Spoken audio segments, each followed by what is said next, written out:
अरे यार, mutual fund में कैसे इन्वेस्ट करें। म्यूचुअल फंड में इन्वेस्ट तो करना है, पर प्रोसेस पता नहीं कैसा होगा, कितना डिफ़िकल्ट होगा, कितना आसान होगा, कुछ पता नहीं है म्यूचुअल फंड प्रोसेस के बारे में। हेलो दोस्तों, अगर आपको भी ऐसी प्रॉब्लम आ रही है कि आपको ये नहीं पता कि म्यूचुअल फंड में कैसे इन्वेस्ट करते हैं और उसका क्या प्रोसेस होता है, तो आप बिल्कुल सही जगह पे आए हुए हैं। आप इस वीडियो को पूरा अंत तक देखिएगा, मैं आपको बहुत ही आसान तरीके से म्यूचुअल फंड में इन्वेस्ट करना बता दूंगा।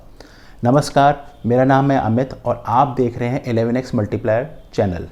दोस्तों, अगर आप नए हैं और अभी तक आपने म्यूचुअल फंड में इन्वेस्ट नहीं किया है, तो आपको म्यूचुअल फंड में इन्वेस्ट करने के लिए कुछ 3 बातों का ध्यान रखना पड़ता है, जो कि मैं कहूँगा 3 प्री रिक्वेस्ट ही है एक म्यूचुअल फंड में इन्वेस्ट करने के लिए। म्यूचुअल फंड चालू करने के लिए ऐसी कौन सी 3 चीज़ों की ज़रूरत होती है, वो मैं आपको बताता हूँ। पहला है पैन कार्ड, दूसरा है बैंक अकाउंट। बैंक अकाउंट से मतलब है कैंसिल चेक की ज़रूरत होती है।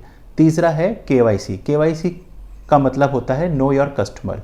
बहुत से लोगों को केवाईसी से रिलेटेड इशू आते हैं, जो कि लोगों को पता नहीं होता कि किस तरह से केवाईसी चेक करनी है या किस तरह से केवाईसी वो कर सकते हैं। मैं इस वीडियो में आगे आपको बताऊंगा कि केवाईसी किस आसान तरीके से चेक करी जा सकती है, और अगर नहीं है तो कैसे केवाईसी आप करवा सकते हैं और किन किन विकल्पों के द्वारा।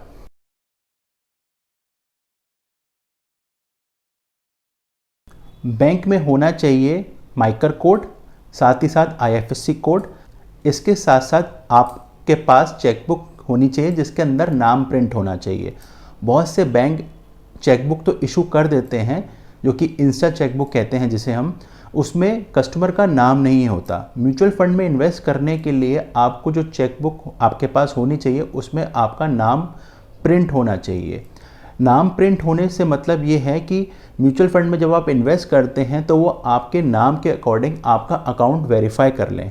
अगर किसी के पास बिना नाम की चेकबुक है तो इसका मतलब ये बिल्कुल नहीं है कि वो इन्वेस्ट नहीं कर सकता म्यूचुअल फंड में। अगर आपके पास बिना नाम की चेकबुक है तो आप भी कर सकते हैं म्यूचुअल फंड में इन्वेस्टमेंट, बट उसके लिए आपको एक एडिशनल स्टेप लगता है, जो कि आपको देना होता है एक पासबुक की कॉपी, फ्रंट पेज की कॉपी, जिसके अंदर कस्टमर का नाम होता है, बैंक का नाम होता है, बैंक का माइकर कोड होता है, बैंक का आईएफएससी कोड होता है। ये एक एडिशनल स्टेप है जो कि एक बढ़ जाता है अगर आपके पास बिना नाम के चेकबुक है।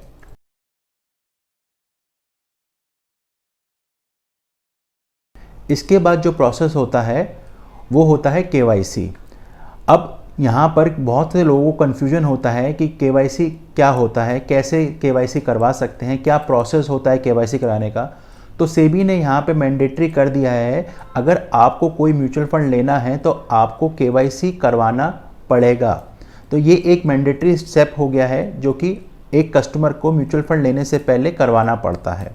तो यहाँ पर हम बात करते हैं केवाईसी होता क्या है। केवाईसी की फुल फॉर्म होती है नो योर कस्टमर। ये स्टेप आपको म्यूचुअल फंड लेने से पहले एक ही बार करवाना पड़ता है, बार बार इस स्टेप को करवाने की ज़रूरत नहीं है। अगर आपने पहले भी म्यूचुअल फंड ले लिया है तो ये स्टेप आपको करने की ज़रूरत नहीं पड़ेगी। लेकिन अगर आप पहली बार इन्वेस्टर हैं, म्यूचुअल फंड में इन्वेस्ट करना चाह रहे हैं, तो आपको ये केवाईसी प्रोसेस से गुजरना ही पड़ेगा, जो कि एक ही बार होता है। केवाईसी करवाने के बहुत सारे मेथड हैं, उनमें से कुछ जो मेथड हैं वो मैं बता रहा हूँ आपको। आप किसी ब्रोकर से केवाईसी करवा सकते हैं, या किसी म्यूचुअल फंड डिस्ट्रीब्यूटर से या फाइनेंशियल प्लानर से आप अपनी केवाईसी करवा सकते हैं, या अगर आपके पास डीमैट अकाउंट है तो वहाँ से भी केवाईसी हो जाती है। लेकिन आपको ये स्टेप से एक बार तो गुजरना ही पड़ेगा। तो आप लोग केवाईसी कैसे करवा सकते हैं, इसके कुछ स्टेप्स हैं, जो कि अब मैं कंप्यूटर स्क्रीन पे आपको ले चलता हूँ, जहाँ पे आप देखेंगे कि केवाईसी कैसे कर सकते हैं। तो केवाईसी कराने के लिए यहाँ पे 5 एजेंसियाँ हैं जिनके थ्रू आप केवाईसी करवा सकते हैं। ठीक है, सबसे पहले आता है केआरए। केआरए का मतलब फुल फॉर्म है जो है वो है केवाईसी रजिस्ट्रेशन एजेंसी। के का मतलब केवाईसी, आर का मतलब रजिस्ट्रेशन, ए का मतलब एजेंसी। ये 5 ऐसी फर्म्स हैं जो कि आपकी केवाईसी करती हैं। यहाँ पे मैं आपको बताता हूँ कौन कौन सी फर्म्स हैं। CAMS KRA, Karvy KRA, Dotex KRA, NDML KRA and CVL KRA. तो ये 5 ऐसी वेबसाइट्स हैं जहाँ पे आप चेक कर सकते हैं कि आपका केवाईसी हो रहा है कि नहीं हो रखा है। अगर हो रखा है तो वो आपको दिखाएगा अवेलेबल, अगर नहीं हो रखा है तो वो आपको दिखाएगा नॉट अवेलेबल। तो ये 5 जो साइट्स हैं वो है, सबसे पहली है www.camskara.com, दूसरी है www.karvikera.com, तीसरी है cvlkiara.com, चौथी है kiara.ndml.in, पांचवी है nsckiara.com। तो इसमें हम CVL कियारा का एग्जाम्पल लेके चलते हैं, जो कि मैं आपको दिखाऊंगा किस तरह से आप अपना KYC स्टेटस चेक कर सकते हैं। तो चलिए दोस्तों, हम साइट पर चलते हैं। मैंने ब्राउज़र खोल लिया है। अब मैं google.com में तीसरी जो वेबसाइट थी CVL कियारा, जिसका मैंने आपको एग्जाम्पल लेना है, वो मैं डालूँगा। तो सबसे पहले मैंने डाला यहाँ पे CVL कियारा। देखिए सबसे ऊपर ही ऑप्शन आ रहा है, तो मैंने उसको सिलेक्ट किया। सबसे पहली वेबसाइट खुल के आई CVL कियारा। अब हम इसको क्लिक करते हैं तो क्या दिखता है हमें, होम पेज ऐसे आ जाएगा। सबसे ऊपर एक पैनल बार है जो कि आपको दिखाएगी home, about us, KYC inquiry. आपको ये KYC इंक्वायरी पे क्लिक करना है। आपने जब KYC इंक्वायरी खोली तो एक नया वेब पेज खुल के आएगा, जिसके अंदर ऊपर ऑप्शन आ रहा है सर्च KYC। उसके बाद उसमें कुछ फील्ड्स हैं, जो सबसे पहली फील्ड है पैन नंबर, या आप पैन नंबर से भी KYC चेक कर सकते हैं, या आप एप्लीकेंट नेम डाल के, डेट ऑफ बर्थ डाल के, या एग्जाम कैटेगरी डाल के। इसमें बहुत सारे ऑप्शंस आ रहे हैं, हमें इस पे जाने की ज़रूरत नहीं है। हम सीधा पैन नंबर डालेंगे और पैन नंबर डालने के बाद हम ये चेक कर सकते हैं कि हमारा KYC हो रखा है कि नहीं हो रखा है। दोस्तों, अब मैं ये दूसरे पेज पे आ गया हूँ। अब मैं इसमें एक पैन नंबर डालूँगा, जिसमें हम चेक करेंगे कि KYC हमारा हो रखा है कि नहीं हो रखा है। मैंने एक पैन नंबर डाला। अब मैं इस पर आई एम अ ह्यूमन, ये कैप्चा आपको सिलेक्ट करना पड़ेगा, कि जिससे ये पता चलता है कि आप ही लॉगिन कर रहे हैं, कोई रोबोट या मशीन लॉगिन नहीं कर रही है। तो इसको मैंने सिलेक्ट कर लिया। ये कुछ कैप्चा आए हैं जो कि मैं अब इससे सिलेक्ट करूँगा।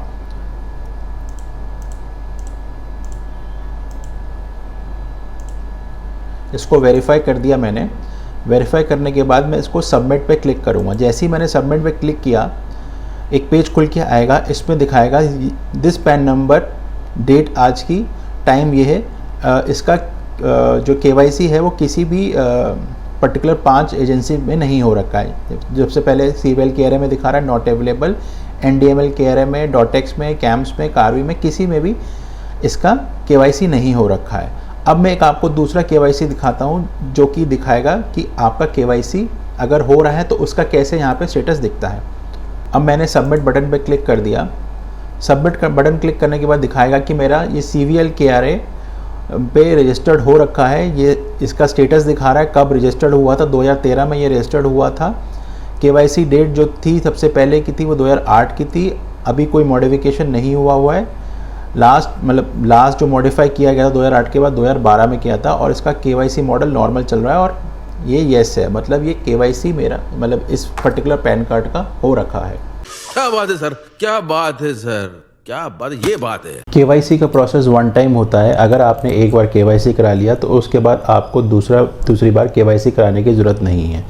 और जब एक बार आपका KYC हो गया तो आप जितनी बार चाहें कोई से भी म्यूचुअल फंड में आप इन्वेस्ट कर सकते हैं, कोई सी भी स्कीम में इन्वेस्ट कर सकते हैं म्यूचुअल फंड की।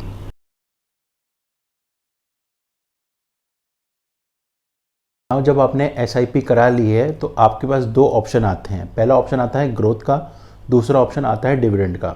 जब आप फॉर्म भर रहे हैं, अगर आप उस टाइम फॉर्म में इनमें से कोई एक ऑप्शन भरना भूल गए हैं तो बाय डिफ़ॉल्ट जो कि AMCs होती हैं, यानी कि म्यूचुअल फंड कंपनीज़ की जो AMCs होती हैं, वो बाय डिफ़ॉल्ट ग्रोथ ऑप्शन आपका डाल देती हैं।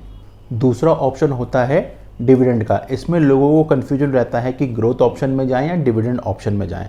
मैं आपको बताता हूं दोनों के बीच में क्या फ़र्क है, हमें ग्रोथ में जाना चाहिए या डिविडेंड में जाना चाहिए। ये बहुत लोगों को ये सवाल हमेशा दिमाग में रहता है कि कौन सा ऑप्शन हमें चूज़ करना चाहिए।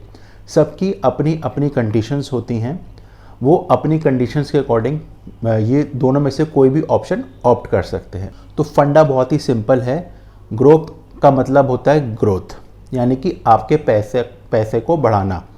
तो कंपनी इसमें डिविडेंड आप लोगों को नहीं देती है। इसमें ग्रोथ का मतलब हो गया अगर आपने जो पैसा लगा रखा है वो दिन पर दिन ग्रो ही करता जाएगा।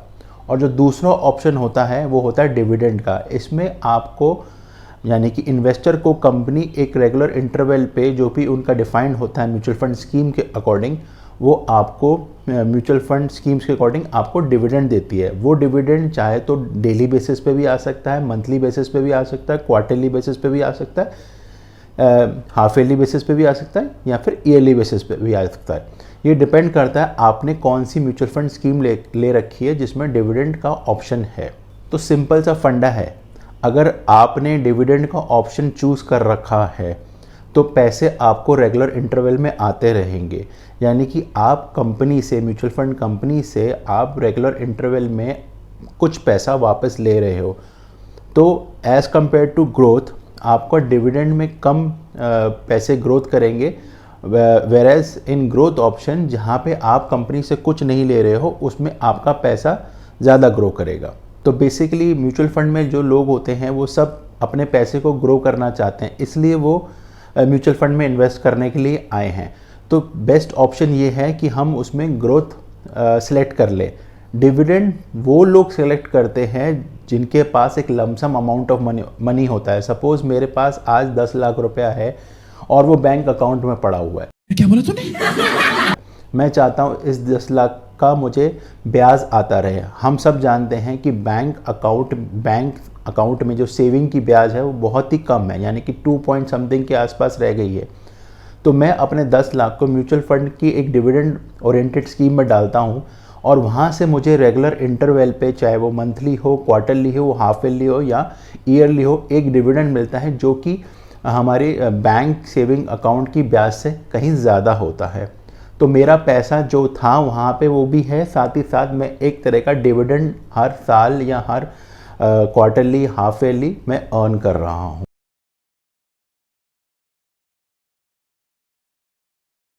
इसके बाद जो ऑप्शन आता है वो ये ऑप्शन ये है कि आप म्यूचुअल फंड कहाँ से और कैसे लें।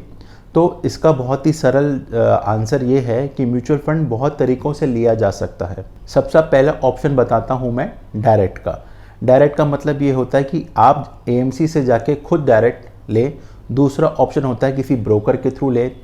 तीसरा ऑप्शन होता है किसी इंटरमीडिएट के थ्रू लें।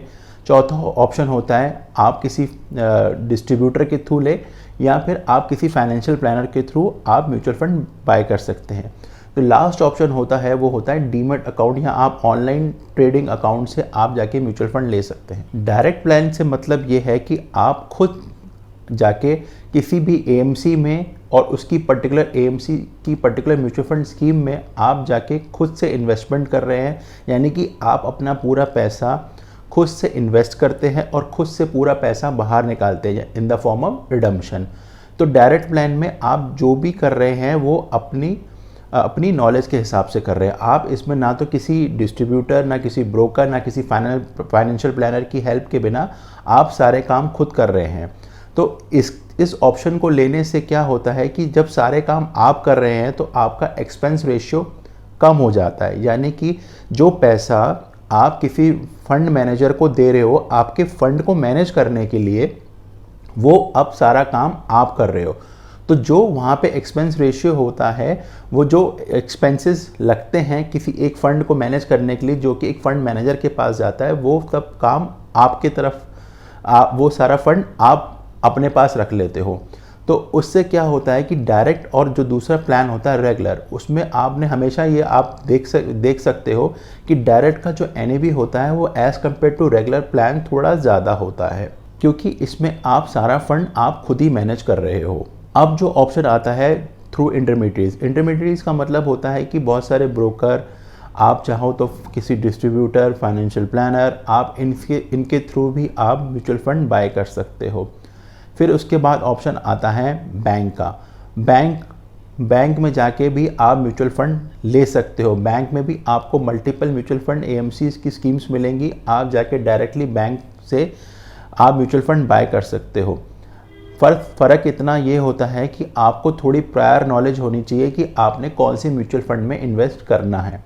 फिर आता है आपके पास ऑनलाइन ऑप्शन। ऑनलाइन में थर्ड पार्टी एप्लीकेशन बहुत सारी अवेलेबल हैं जिसके थ्रू आप म्यूचुअल फंड ले सकते हो, जैसे कि ग्रो ऐप है, पेटीएम मनी है, ज़ीरोधा है। There are multiple third party app. मैं किसी ऐप का प्रमोशन नहीं कर रहा हूँ यहाँ पे, बट मैं आपको ऑप्शन बता रहा हूँ, आप ऑनलाइन म्यूचुअल फंड कैसे किस किस ऐप के थ्रू बाय कर सकते हो।